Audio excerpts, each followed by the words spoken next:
नमस्कार जोहार, मैं विवेक कुमार, आप देख रहे हैं ओबीसी टाइम्स। अभी मौजूद हैं हम संगम नगरी प्रयागराज में। वो संगम नगरी जहां 3 नदियों का संगम होता है और फिलहाल महाकुंभ का आयोजन भी यहाँ भव्य तरीके से हो रहा है, जहां तमाम देश की संस्कृति, देश के लोगों, तमाम व्यंजनों का भी संगम कहीं ना कहीं देखने को इस इलाहाबाद प्रयागराज की धरती पे मिल रहा है। वहीं पे हम थे अभी इलाहाबाद में। एक गाड़ी थी हमारे सामने, गाड़ी पे हमने देखा ये पोस्टर लगा हुआ था, श्री यदुवंश कुल गुरु महर्षि गर्गाचार्य पीठम। हमने थोड़ी सी जांच पड़ताल और तहकीकात की तो हमें ये महाराज जी मिले। उनका क्या शुभ नाम है? हाँ, मैं चौधरी रमन सिंह यदुवंशी, आगरा उत्तर प्रदेश से। अच्छा, आगरा से हैं आप जी। आप भी इस मिशन से जुड़े हुए हैं? हाँ जी, बिल्कुल।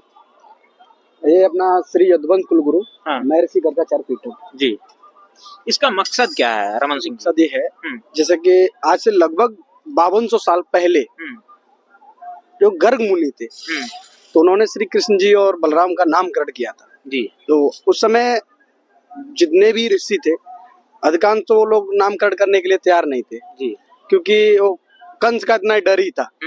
तो जो गर्ग मुनि थे उन्होंने उनका नामकरण किया तो उनका जो गुरु और शिष्य की जो परंपरा थी लगभग 5200 साल पहले, अब वो जो शुष्क अवस्था में पड़ी थी तो हम लोगों को जब जानकारी हुई, हाँ कहीं कहीं राज्यों में थी, बाकी अधिकतर शुष्क अवस्था में ही थी। यदुवंशी ज्यादातर लोग भूल चुके थे कि ये भी परंपरा अपनी है गुरु और शिष्य की जी। तो उनके बारे में भूलना, ये हमें जब कुछ लोगों के माध्यम से, शास्त्रों के माध्यम से जब पता चला कि ये चीजें हैं तो हमने और हमारे गुरुजी हैं उन्होंने पूरा अपना फोकस रखा जी। तो ये अपना थीम शुरुआत की है, जैसे कि जो अपनी परंपरा है वो चलन में रहे जी। और इसके माध्यम से अपने समाज के साथ साथ अन्य कई समाज को जो भी हो सके आगे बढ़ाने का काम करना है। तो ये अपना इसका थीम थी, जिसका जो पीठ का काम हुआ ये आगरा अहिर नगरिया से स्टार्ट शुरू किया गया। तो ये इसका थीम था। अच्छा, मतलब मुख्य जो गर्गाचार्य ऋषि थे इनको इसलिए माना जाता है क्योंकि एक समय में जब कंस का इतना भय था कि कृष्ण और बलराम का कोई नामकरण संस्कार नहीं कर रहा था, उस समय निडर होकर के इन्होंने उनका नामकरण संस्कार किया। देखिए ये तो बात है ही है कि निडर होकर के किया था उन्होंने, लेकिन ये भी है कि बिना गुरु के, गुरु क्या है, गुरु नहीं होंगे तो दिशा निर्देश देने वाले कौन है? फिर तो कोई नहीं है। तो जो गुरु है ना, वो गुरु इसलिए है क्योंकि वो हमें दिशा निर्देश कर सकते हैं, दिशा दिखा सकते हैं कि आपको यहाँ ये गलत है कि सही है, उसका तो गुरु ही तय करते हैं। तो गुरु की परंपरा ये थी। तो इससे यदुवंशियों को और गर्गवंशी ब्राह्मणों को कैसा लाभ मिल सकता है भविष्य में आने वाले समय में? क्योंकि कई यदुवंशी होंगे, सवाल पूछेंगे, कमेंट्स आएंगे, तो मैं चाहता हूं कि वो सारी चीजें क्लियर हो जाएं। जैसे कि आपने देखा होगा जी, जिस तरीके से यदुवंशियों का इतिहास दबाया गया उसी तरीके से गर्गवंशियों का भी इतिहास दबाने की बहुत कोशिश की गई जी। लेकिन ये भी कहा जाता है बुजुर्गों के माध्यम से कि इतिहास को छुपाया जा सकता है लेकिन दबाया नहीं जा सकता। तो ये इतिहास जो गर्गवंशियों का यदुवंशियों का रहा वो ऐसा तो है नहीं कि छिप जाएगा।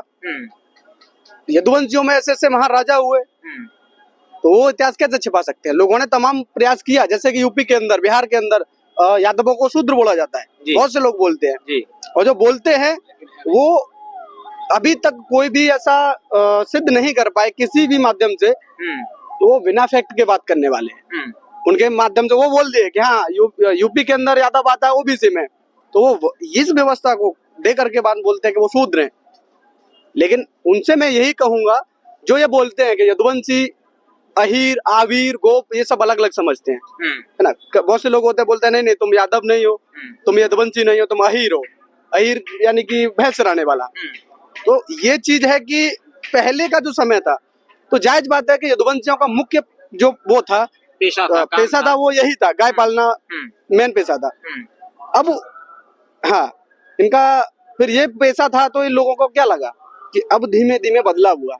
आज क्या देख रहे हैं आप, आज संसद में भी बैठा है तो यादव बैठा है, कहीं ना कहीं रक्षा मंत्री भी यादव रह चुका है। तो ये लोगों का जो वो है ना सोच है, एक तो सोच ये है कि नहीं नहीं ये यादव भैंस चराने वाला ये थार से कैसे चल रहा है, समझ रहे हैं? ये यादव भैंस चराते चराते ये संसद तक कैसे पहुंचा, रक्षा मंत्रालय कैसे ले लिया।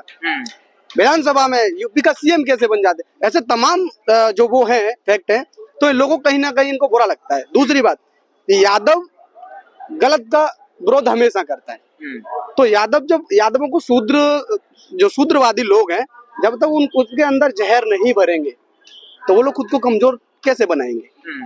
आगे आने वाले बहुत से लोग अपने यादव समाज में ऐसे जो खुद को शूद्रवादी बना चुके हैं, तो लेकिन यही है कि वो लोग जो बना चुके हैं और जिसको वो बना रहे हैं, जो बन चुके हैं, उनका क्या मतलब है, वो उनका तो पेट चल रहा है, पेट भरा जा रहा है, उसी माध्यम से कि वो दूसरों को शूद्र बनाने में लगे हैं।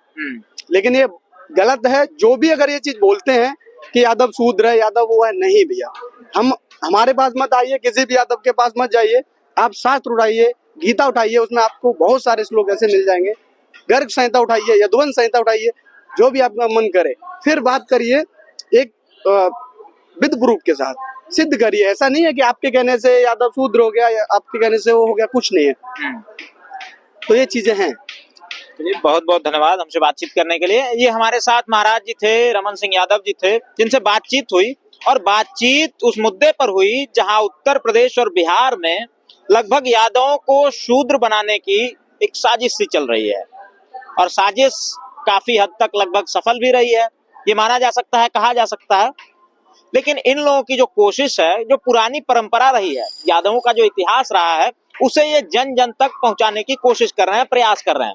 यादवों का क्या इतिहास रहा है, यादव लड़ाकू कौम रही है, मार्शल कौम रही है, वो इतिहास बताने की कोशिश की जा रही है। बाकी आप क्या सोचते हैं इस मुद्दे के बारे में कमेंट्स के माध्यम से जरूर बताइएगा। जल्द मिलते हैं अगली वीडियो के माध्यम से, तब तक के लिए नमस्कार।